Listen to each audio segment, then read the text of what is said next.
Sejam muito bem-vindos!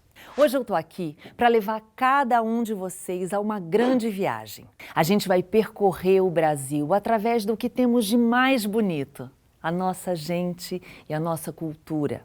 Aqui, a gente vai conhecer um pouquinho mais sobre a diversidade e as belezas da nossa terra.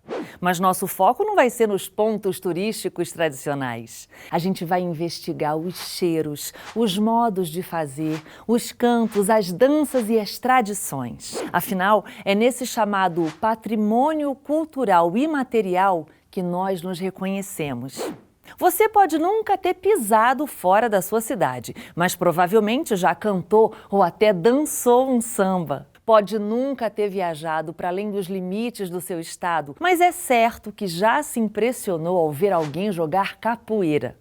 E muito possivelmente você também já ouviu falar do Círio de Nazaré, do acarajé, do cordel ou do toque dos sinos de Minas Gerais. O que nos diferencia dos outros povos é exatamente isso. Nossa história, nossos saberes, a forma com que fazemos uma comida, que rezamos, que cantamos ou dançamos. E é fundamental que cada um de nós multiplique esses conhecimentos. E é por isso que estamos aqui. Em se tratando de professores, então, esse poder de multiplicação e preservação se torna muito maior.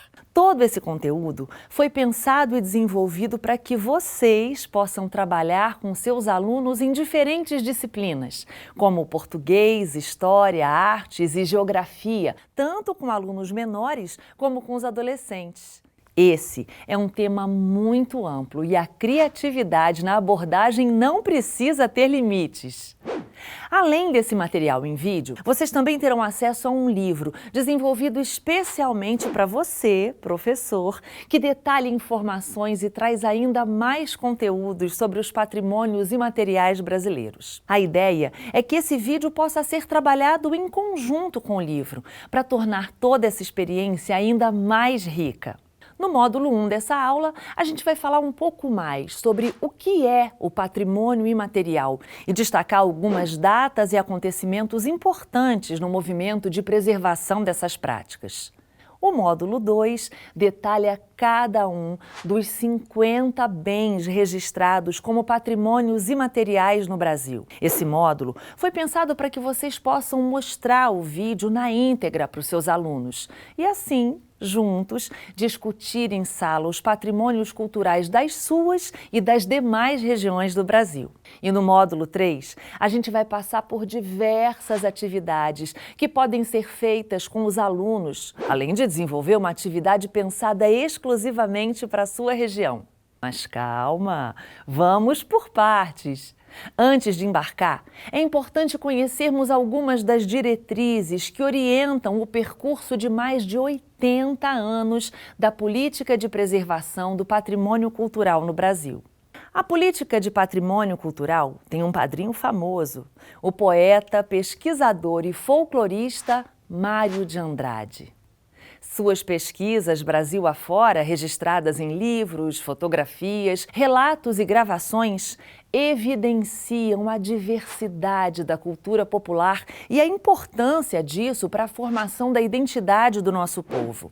Ainda na década de 1930, ele foi o autor do anteprojeto que propõe a criação de um braço do governo federal dedicado a reconhecer e preservar o patrimônio cultural. A partir desse documento, foi criado em 1937 o Serviço de Patrimônio Histórico e Artístico Nacional, o atual Instituto do Patrimônio Histórico e Artístico Nacional, ou IPHAN. Foi também neste momento que se estabeleceu uma legislação que fundamenta até hoje a proteção de parte desses bens, com a instituição do tombamento dos bens que compõem o nosso patrimônio cultural material, como cidades, edifícios, vestígios arqueológicos, documentos, obras de arte e objetos. Esses bens são entendidos como referenciais materiais da nossa história, como o próprio nome diz. São o nosso patrimônio em sua forma concreta. E o tombamento, apesar do nome curioso, é um instrumento criado exatamente para preservá-los, impedindo sua mutilação e desaparecimento. No entanto, em 1988, com a Constituição Federal, o conceito de patrimônio cultural e sua abrangência foi atualizado, englobando um algo a mais. Passam a ser considerados como patrimônio cultural aquelas coisas que trazem consigo referências à nossa identidade, ação e memória enquanto brasileiros. Para além do que chamamos de bens de natureza material, a lei começa a reconhecer também os bens de natureza imaterial, como as formas de expressão, os modos de criar, fazer e viver. Isso quer dizer que foi só a partir do final da década de 1980 e da redemocratização do país que a nossa política de patrimônio cultural passou a preservar e promover outros tipos de bens, dessa vez não tão concretos. Mas o que é o patrimônio cultural imaterial?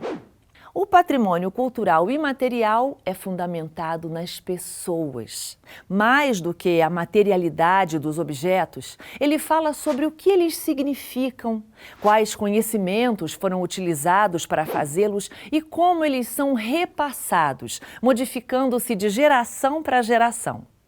Com isso, não faria sentido pensar em um mesmo instrumento de proteção, como o tombamento, para bens que, por sua natureza, são dinâmicos. Eles são bens culturais vivos. Assim, no ano 2000, nasce um novo instrumento de proteção, o registro. Como a palavra prevê, ele tem a intenção de registrar uma prática cultural, no sentido de guardar suas marcas no tempo e na memória.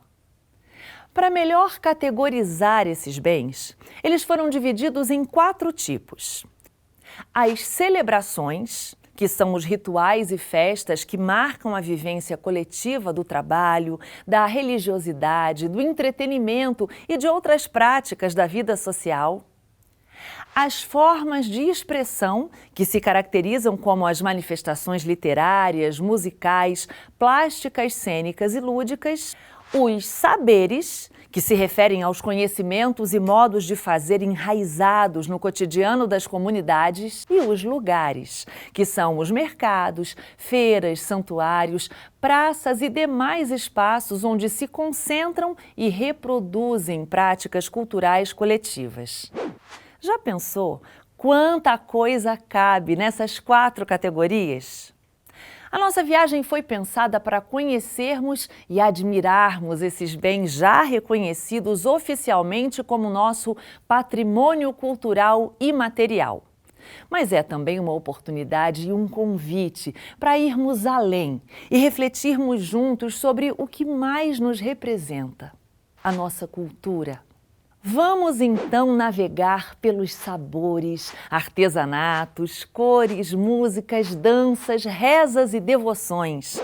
Descobriremos nossos antepassados e ancestrais. Passearemos pela fé e pela festa, para assim conhecermos um pouquinho mais de nós e de como nos formamos enquanto povo. Bora seguir viagem?